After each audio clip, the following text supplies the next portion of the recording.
Happy Wednesday, everybody. This is Pastor Nat from Back to the Bible, and you are with us on Win the Day. Today, we are going to talk about investing where we cannot lose.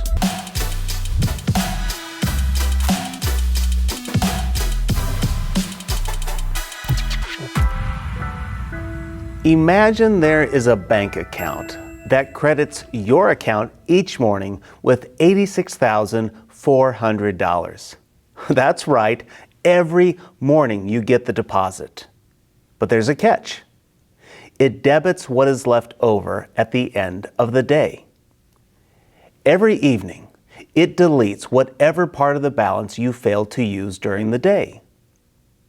Now, if this was true, what would you do? How would you live?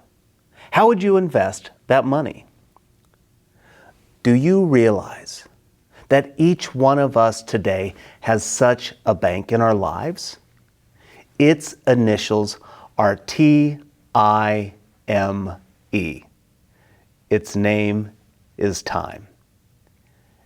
Every morning, you get 86,400 seconds added to your account.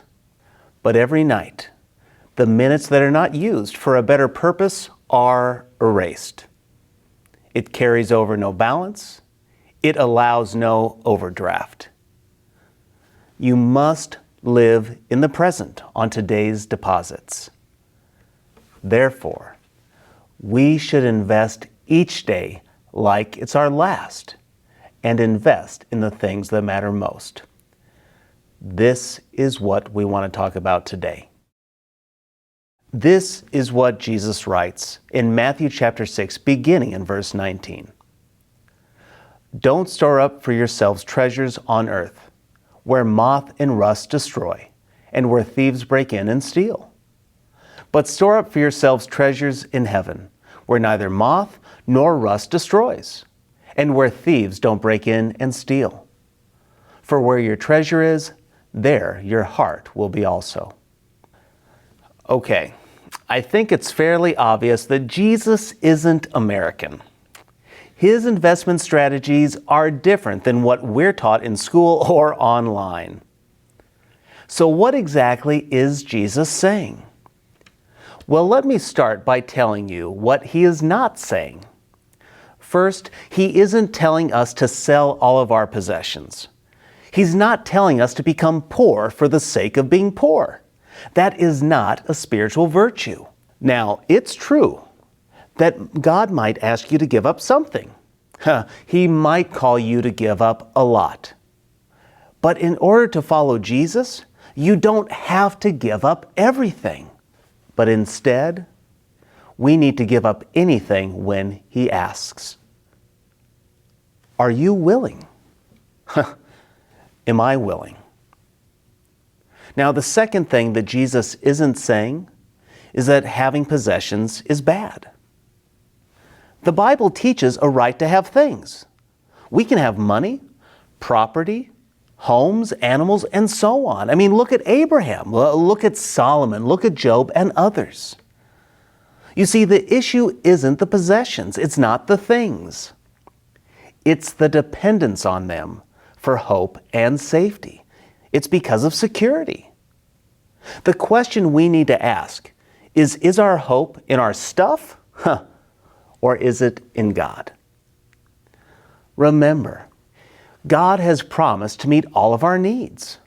We don't need to worry about tomorrow. God has got it covered. So the question now is, do you own your stuff? Or does your stuff own you? The last thing that Jesus isn't saying is that planning and working and saving for the future is wrong. I mean, the book of Proverbs, it tells us to learn from the ants. It says they labor hard all summer, gathering food for the winter. Paul wrote the Corinthians stating that parents are to provide and save up for their children. So Jesus isn't saying not to plan and save. So what is Jesus teaching us? By telling us to avoid stockpiling our earthly treasures and invest in heaven, what is he saying? Well, it's an investment tip to investing where we cannot lose. We are called to invest in others. And that's my challenge for you today. Invest in someone else. A literal translation of Jesus' words would be, don't treasure up treasures for yourself. So what's the alternative? It's investing in others. I want you to identify one person in the body of Christ that you can invest in, whether it's the investment of your finances, your time, or even your talents. Identify that person and invest in them. But I want you to do the same thing for a person who is far from God.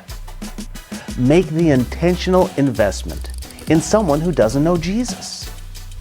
Friend, when we invest where we cannot lose, we will win the day.